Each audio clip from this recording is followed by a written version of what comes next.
ఇప్పటికీ కూడా కొన్ని చూస్తున్నాం, కొన్ని అత్యాచారాలు చూస్తున్నాం, కొన్ని ఇంకొన్ని చూస్తున్నప్పుడు అవి బయటపడుతున్నప్పుడు ఇందాక అన్నారు మీరు, అసలు దీనికి కారణం ఏంటి, దీనికి బీజం ఏంటి? అమ్మాయిలు డ్రెస్ సెన్స్లో ఉందని పెద్ద పెద్ద మేధావులు మాట్లాడిన వాళ్ళు ఉన్నారు. మరి చిన్నపిల్లలు కానివ్వండి, వృద్ధులు కానివ్వండి, వాళ్ళకు కూడా రీసెంట్ టైమ్స్లో మీరు చూసే ఉంటారు. మరి ఎక్కడ తప్పు జరుగుతుంది అంటారు? ఎవరిలో ఏవి మార్చుకోవాలి? ప్లస్ ఏంటి, మైనస్ ఏంటి? అది చెప్పేంత పెద్దవాళ్ళం మనం కాదు. ఫస్ట్ అండ్ ఫార్మోస్ట్ నాకు అంత శక్తి లేదు. ఎందుకంటే ఇది కూడా మళ్ళీ ఇండివిజువల్స్ యాటిట్యూడ్ అమ్మా. అందరూ అలాగే లేరు. 100 మంది మగవాళ్ళ మధ్య ఒక అమ్మాయి ఉంటే అమ్మాయిని జాగ్రత్తగా ఇంటికి దించి తీసుకెళ్ళి దింపిన రోజులు కూడా ఉన్నాయి. అదెందుకు చూడట్లేదు? అలా కూడా ఉన్నాయి, కాదనట్లేదు. ఇటువంటి ఒక యానిమల్ యాటిట్యూడ్తో బ్రూటల్గా అమ్మాయిని అటాక్ చేసిన సిచ్యువేషన్స్ చూస్తున్నాం. ఇదంతా మళ్ళీ అగైన్ సోషల్ మీడియా ఎఫెక్ట్ అనే అనొచ్చు.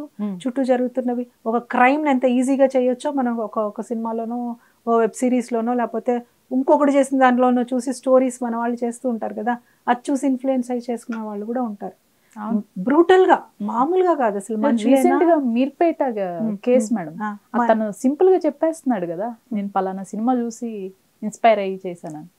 అదే గాడ్ నోస్. నేను అదే అంటున్నాను, నీకు ఏమి నిన్ను అలా ప్రేరేపించింది? చిన్నప్పటి నుంచి పెరిగిన వాతావరణమా, సోషల్ మీడియానా, నీ ఫ్రెండ్సా, నువ్వు చదువుతున్న పుస్తకాలా, నువ్వు ఏం చేస్తున్నావు, నువ్వు ఏం చూస్తున్నావు, ఎలా నీ మైండ్ని నువ్వు ట్యూన్ చేసుకుంటున్నావు, నీ ఫ్యూచర్ని నువ్వు ఎలాగ కారు చేసుకుంటున్నావు? ఇప్పుడు ఒక మనిషిని చంపితే రేపొద్దున నా ఫ్యూచర్ కటకటాల వెనకే అని నీకు తెలుసు కదా, అయినా చంపుతున్నావు అంటే ఏంటి? దాన్ని ఏమనుకోవాలి?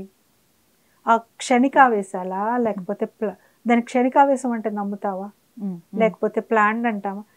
నాకు అర్థం కావట్లేదు. అండ్ ఇంకొకటి కూడా, I'm sorry to say this, YouTube channels కానీ ఇవి కానీ అత్యుత్సాహంతో ఉన్నదాన్ని రకరకాలుగా ఒక న్యూస్ని ఒరిజినాలిటీ లేదు, అది నిజంగానా కాదా అనే నిజాన్ని కూడా నాయనప్పులు వచ్చే కథలాగా అయిపోతుంది ఇప్పుడు కొన్ని విషయాలకి. అవును, నిజంగా చెప్తున్నాను. ఎందుకంటే ఒక దాంట్లో ఒకటి చెప్తారు, ఇంకో దాంట్లో ఇంకోటి చెప్తారే, కాదులే క్లోజ్, ఇది కాదు, ఇది నిజం కాదు అనేసి మనం క్లోజ్ చేస్తున్నాం. సో ఇటువంటి ఒక న్యూస్ ఏదైనా ఒక ఇన్సిడెంట్ అయిన తర్వాత దాని పూర్వాపరాలు చూసేంత స్కోప్ కూడా అవతల వాళ్ళకి ఇవ్వకుండా వీళ్ళ అత్యుత్సాహంతో రకరకాల వాటికి ట్యాగ్ లైన్లు పెట్టేసి, వీటిని ఏమంటారు, టైటిల్స్ పెట్టేసి, ఐఎమ్ సారీ, యూట్యూబ్ ఛానల్లో కూర్చొని నేను యూట్యూబ్ ఛానల్స్ గురించి మాట్లాడుతున్నాను అనుకోవద్దు, మన బాధ్యత గురించి చెప్తున్నాను. ఎంతసేపు మన వ్యూవర్షిప్ అనేది చూసుకోకుండా బేసిక్గా మనకు ఒక రెస్పాన్సిబిలిటీ ఉంటుంది కదా. ప్రతి వాళ్ళకి మన ఇంట్లో కూడా ఒక ఫ్యామిలీ ఉంది, మన పిల్లలు ఉన్నారు, వాళ్ళు చూస్తున్నారు. సో నిజం మాట్లాడదాం, కొంచెం నిజాయితీగా సిన్సియర్గా ఉందాం. ఇప్పుడు మీరు పెట్టే టైటిల్ కూడా ఏం పెడతారో నాకు తెలియదు.